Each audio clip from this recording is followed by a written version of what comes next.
Hvaljen Isus i Marija. Loué soit Jésus et Marie. Bienvenue pour nos nouvelles de Medjugorje. Aujourd'hui commence à Neuvaine pour la fête de Saint Jacques l'apôtre, le saint patron de la paroisse de Medjugorje. Pendant ces 9 jours, les paroissiens participent encore plus intensément au programme de prière du soir. Le chapelet est prié à 18h et la messe qui, comme d'habitude, est célébrée à partir de 19h. Medjugorje est la seule paroisse de Bosnie-Herzégovine à être dédiée à ce saint. Elle a été fondée en 1892, a été immédiatement placée sous la protection de Saint Jacques, qui est le saint patron des pèlerins, ce qui est très significatif. Nous gardons nos traditions et c'est pourquoi cette année encore la célébration de la Saint-Jacques aura lieu dans le petit bois près de l'église de Medjugorje. Un autre bel événement nous attend. À Medjugorje, après la récente ordination de 4 franciscains de la province franciscaine d'Herzégovine à Mostar, l'un d'eux, le père Lovro Šimić, célébrera sa première messe en public le 18 juillet à Medjugorje. Que ces jeunes prêtres soient accompagnés de l'intercession de la Reine de la Paix. Nous avons commencé à décompter les jours jusqu'au 31e Festival des Jeunes qui aura lieu du 1er au 6 août. Le festival sera retransmis en direct. Découvrez dans l'interview d'aujourd'hui comment a débuté cette rencontre de prière qui rassemble des jeunes de tous les pays du monde.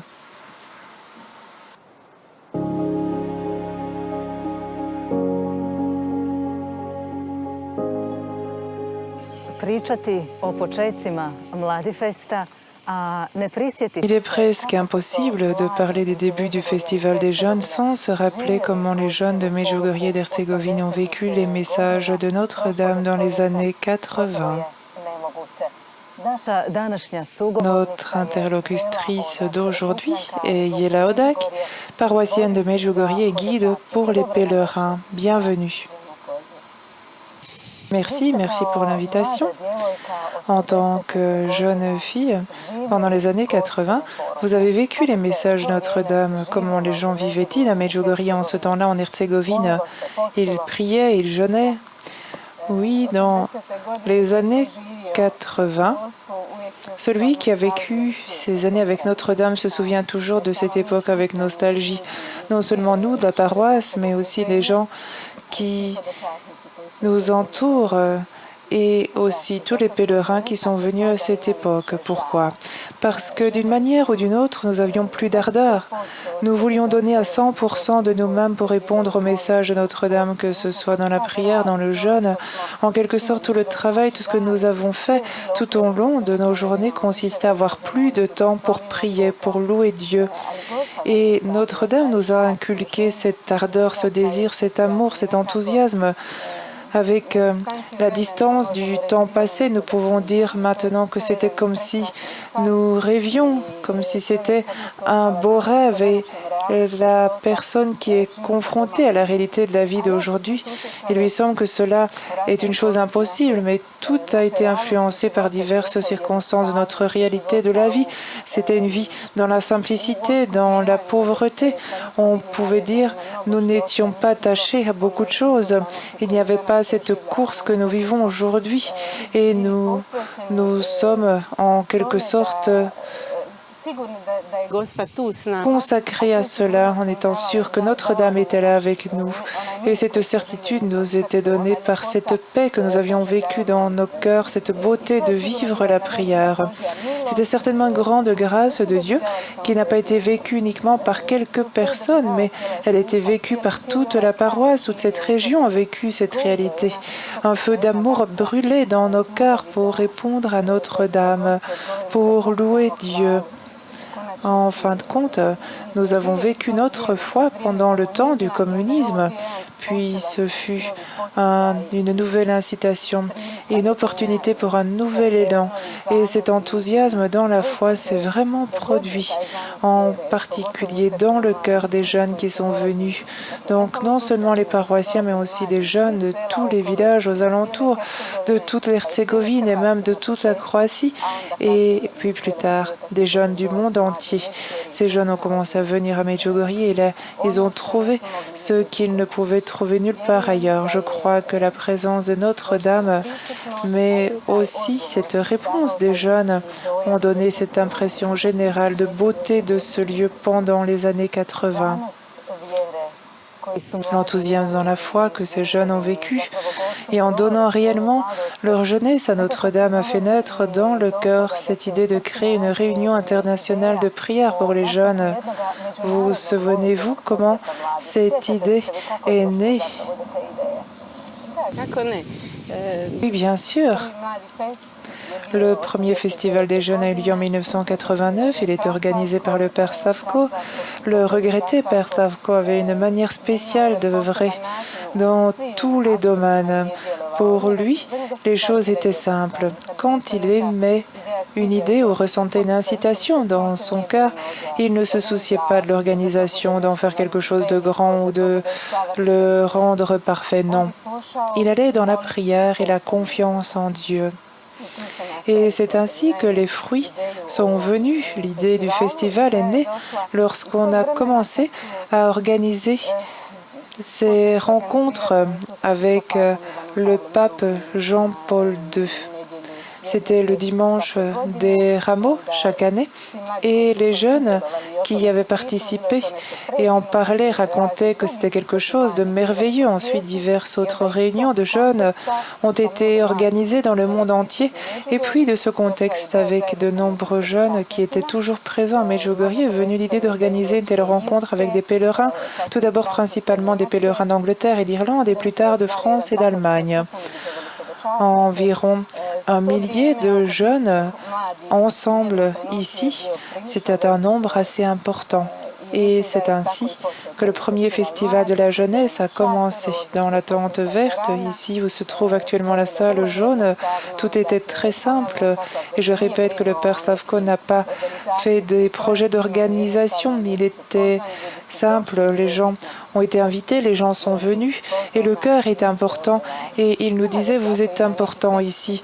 Peu importe s'il y a des problèmes techniques ici, il est important de répondre à Notre-Dame.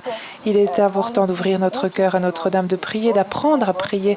Nous voici à l'école de la prière et de l'amour de Notre-Dame.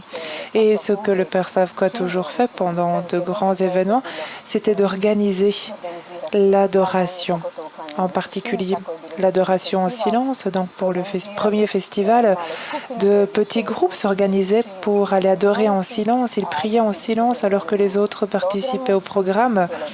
C'est un programme qui durait toute la journée. Il était préparé avec des catéchèses, des rencontres de prière. La traduction se faisait en petits groupes.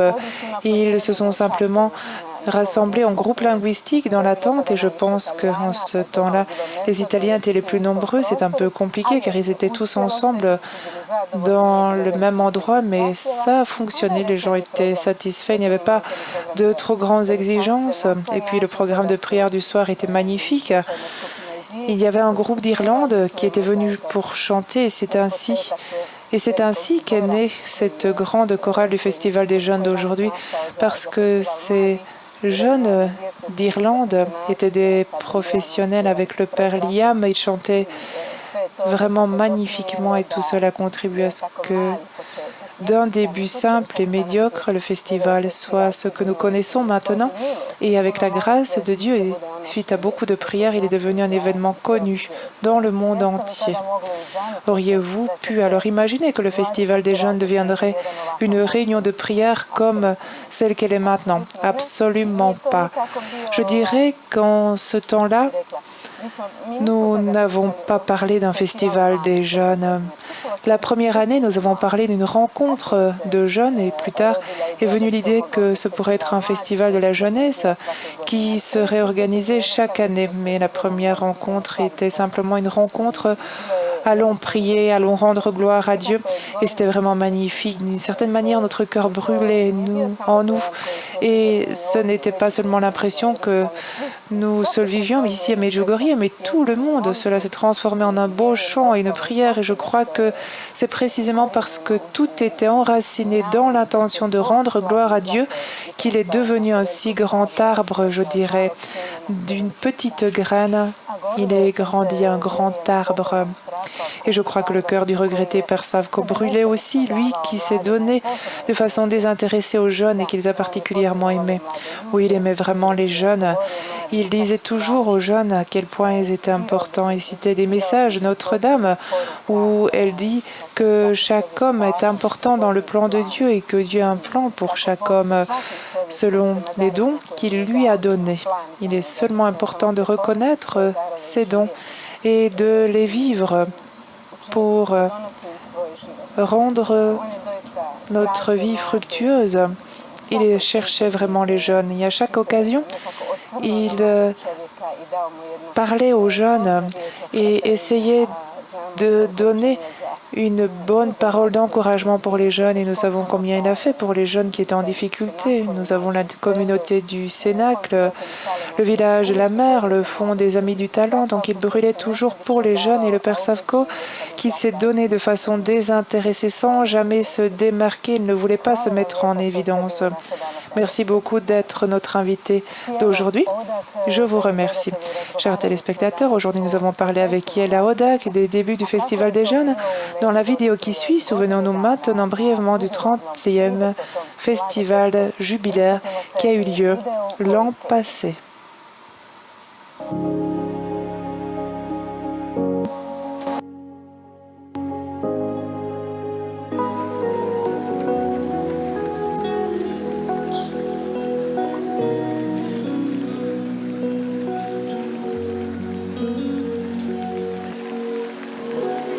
When I'm feeling lost and oh so lonely, and it's hard to see you on a cloudy day, a silent pain lingers inside me. I know that you will find me calling on my name. Say follow me.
Jeudi dernier, dans les nouvelles de Medjugorje, vous avez pu voir que pendant toute la semaine, on a prié quotidiennement sur le pot de Bordeaux pour les prêtres. L'initiative des paroissiens se poursuit et cette semaine, chaque matin à 5 heures, ils se rassemblent au pied du pot de Bordeaux pour y prier. La Reine de la Paix nous invite également à prier. Nous la suivons de mois en mois.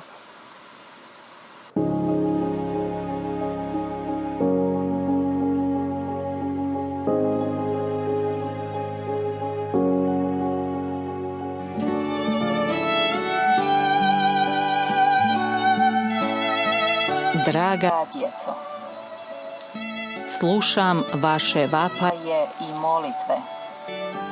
Chers enfants, j'écoute vos cris et vos prières et j'intercède pour vous auprès de mon Fils Jésus, lui qui est le chemin, la vérité et la vie. Revenez à la prière, petits enfants. Ouvrez vos cœurs en ce temps de grâce et marchez sur la voie de la conversion. Votre vie est éphémère et sans Dieu, elle n'a pas de sens. C'est pourquoi je suis avec vous, pour vous conduire à la sainteté de la vie, afin que chacun de vous découvre la joie de vivre. Je vous aime tous, petits enfants, et je vous bénis de ma bénédiction maternelle. Merci d'avoir répondu à mon appel.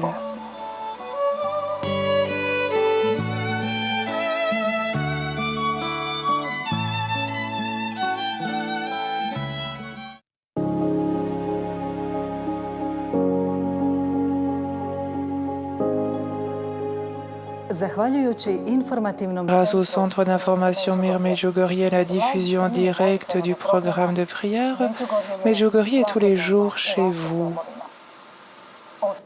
Nous sommes restés en lien, unis dans la prière, en attendant votre retour. Beaucoup d'entre vous vivent les grâces que vous avez reçues à Medjugorje dans vos paroisses. En ces temps difficiles, on sent que le message de paix se propage dans le monde par vous. Il donne force et espoir. C'est ce dont nous témoignent les amis de Medjugorje.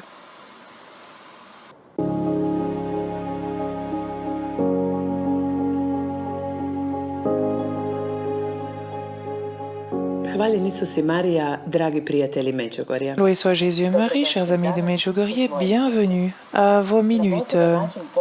D'une manière spéciale, nous saluons tous nos amis francophones et la traductrice Lydia Paris. Loué soit Jésus et Marie et bienvenue. Je vous remercie. Lydia, en cette époque que vit le monde entier, y compris la paroisse de Medjugorje, comment se passe la traduction pour vous les traducteurs? Dans 4 mois, cela fera 20 ans que je traduis l'adoration. Jusqu'à il y a quelques années, je la traduisais 4 fois par semaine en direct de l'hôtel et je ne me suis pas encore fatiguée. J'allais toujours traduire avec joie. Cette traduction est une forme de prière. Vous êtes porté par la présence physique du très saint sacrement de la personne que vous traduisez et de ceux pour qui vous traduisez depuis plusieurs années. Je traduis le programme de prière du soir de la cabine à traduction simultanée, mentalement plus facile que la traduction consécutive, mais pour nous, les traducteurs, elle est plus pauvre spirituellement. Il est seulement important que ceux qui nous écoutent ne le ressentent pas. Depuis le début de cette pandémie, je dois admettre que je suis profondément impressionné par le nombre incroyable d'amis de Medjugorje qui nous suivent sur Internet. C'est un nombre bien plus important de personnes que lors des grands rassemblements ici à Medjugorje. C'est une nouvelle motivation. Pendant les pauses lors de la traduction, mes pensées s'envolent partout dans le monde. C'est notre Église catholique qui se rassemble de manière nouvelle en ces temps nouveaux. Ils suivent donc notre programme du soir. Ils suivent tous tout ce que nous leur apportons? Sont-ils satisfaits de ces choses nouvelles de notre programme? Dans les vidéos que nous ont envoyées les amis de Medjugorje de France, vous verrez comment ils vivent cette période de pandémie et comment ils vivent ce qu'ils ont reçu à Medjugorje. Il est très important d'avoir la possibilité de regarder les nouvelles de Medjugorje après la diffusion en direct. J'aimerais que nos amis du monde entier sachent qu'à cause de cette pandémie, nos journalistes et techniciens ont été contraints d'entrer dans le domaine de la vidéo qu'ils n'avaient jamais utilisé auparavant et découvrir une technologie qu'ils n'avaient pas appris à utiliser auparavant. Et nous ne pouvons que les féliciter pour cela. Il faut aussi souligner que nos capacités techniques sont encore très modestes. Mettre de telles vidéos sur Internet avec la technologie que nous avons prend des heures. Nous devons donc attendre des jours pour que les nouvelles du jeudi soient publiées sur Facebook et YouTube en 8 langues. Nous espérons qu'avec l'aide des amis de Medjugorje, nous pourrons également progresser dans ce domaine. Nous l'espérons, Lydia. Merci beaucoup pour cette conversation. Merci pour la traduction. Merci d'exister. Chers amis, regardons ensemble ce que nos amis de France nous ont envoyé.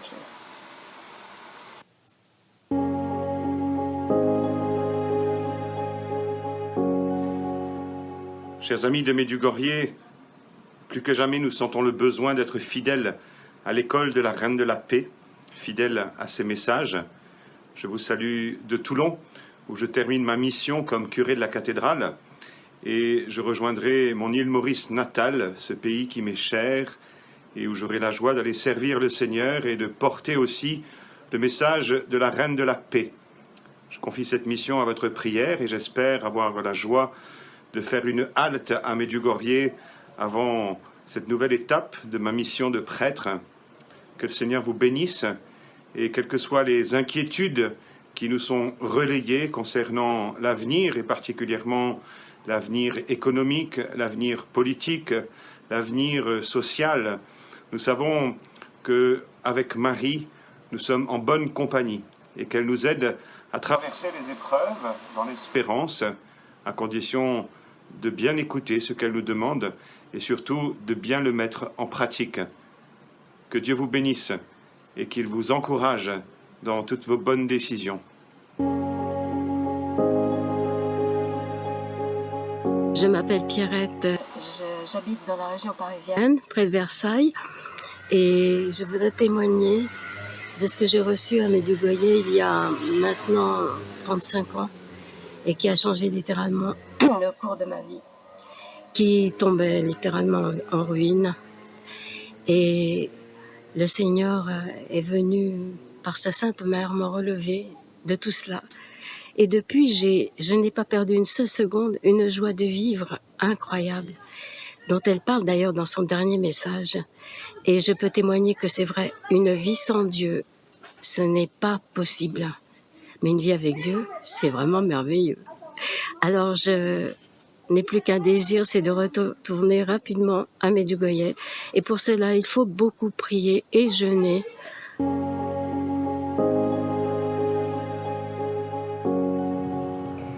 Loué soit Jésus et Marie, bonjour à tous, un bonjour tout spécial aux francophones et aux français.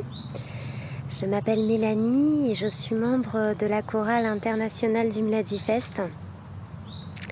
Et comme beaucoup d'entre vous, j'ai une très grande hâte que les frontières rouvrent et que je puisse retourner à Medjugorje. C'est essentiel pour moi d'aller me ressourcer à Medjugorje. Et depuis 2015, j'ai la grâce de pouvoir aller tous les étés à Medjugorje. Alors c'est vrai que mon cœur se serre un peu cet été en me disant que je n'irai probablement pas si les frontières ne se rouvrent pas. Donc c'est une épreuve, c'est sûr pour nous tous qui aimons Medjugorje. Medjugorje me manque énormément. Mais je pense que c'est aussi un appel de la Vierge Marie à vivre encore plus intensément Medjugorje où que nous soyons, à vivre davantage ses messages, à se rapprocher de son cœur immaculé toujours plus. Parce qu'à Medjugorje, c'est vrai, tout est simple. On a la joie de prier ensemble. On a le cœur joyeux. On se sent tellement proche de notre maman du ciel. Et parfois, le retour dans notre vie quotidienne peut être difficile. Et je crois que la Vierge Marie, elle connaît nos cœurs, elle sait à quel point nous sommes tristes de ne pas pouvoir aller à Medjugorje, mais elle veut se rapprocher de nous, elle veut être présente parmi nous, tout autant qu'elle l'a à Medjugorje. Elle veut que nous ayons cette relation avec elle, cette intensité de cette relation que nous avons avec elle à Medjugorje, que nous la vivions dans notre vie quotidienne. Et donc je crois que c'est vraiment un appel à prier davantage le chapelet, à jeûner, à lire la Bible, à se confesser, à vivre la messe encore plus intensément, en fait à vivre les 5 cailloux, mais où nous sommes, dans nos maisons, dans nos paroisses, dans nos familles. C'est, je pense, vraiment un appel à créer notre petit Medjugorje, là où nous sommes, à vivre l'esprit de Medjugorje et à rayonner de Medjugorje où nous nous trouvons. En tout cas, j'ai la grâce d'aller régulièrement à Medjugorje et j'ai vraiment hâte d'y retourner pour me ressourcer, pour progresser dans ce chemin avec la Vierge Marie vers Jésus. Alors j'espère de tout cœur avec vous que les frontières vont bientôt rouvrir. Et en attendant, nous sommes vraiment en union de prière et voilà, ne lâchons pas la prière, ne lâchons pas ce chemin que nous avons commencé avec la Vierge Marie. Au contraire, approfondissons-le et restons toujours unis encore plus intensément à notre Maman du Ciel. Voilà. En union de prière avec vous tous, à bientôt. Amen.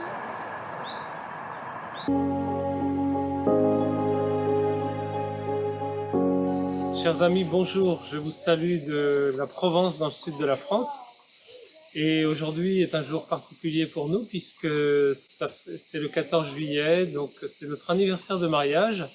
Et nous nous sommes rencontrés à Medjugorje. Et donc c'est vraiment voilà, nous sommes transportés aujourd'hui à Medjugorje, lieu de tant de grâce, puisque ça fait 20 ans que nous emmenons des groupes là-bas et les pèlerins sont touchés et changent de vie. C'est comme un virus finalement, mais un bon virus. Et les symptômes, c'est la paix retrouvée, c'est la joie, c'est le goût de la prière, c'est le retour à l'église. Il y a des jeunes qui me disent, moi ma vie, il y a avant Medjugorje, il y a après Medjugorje. Aussi, Christiane, une amie de la paroisse, la première fois, elle est allée à Medjugorje. Quand elle est rentrée, son amie Nathalie lui a dit « Mais t'étais où? Moi, je veux les mêmes yeux que toi !» Et depuis, Nathalie et Christiane ont mis le feu à la paroisse. Et vraiment, c'est un lieu où on change complètement, on est renouvelé, on renaît. Et j'ai ce grand désir d'y retourner quand les frontières vont s'ouvrir. Que Dieu vous bénisse.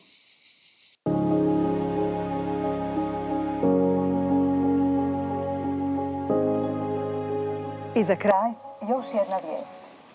Sveti Otac Et enfin, une autre bonne nouvelle, le Saint-Père François a nommé Monseigneur Petar Palic, évêque de l'évêché de Mostarduvno et administrateur apostolique de l'évêché de Trebinje-Mrkonj.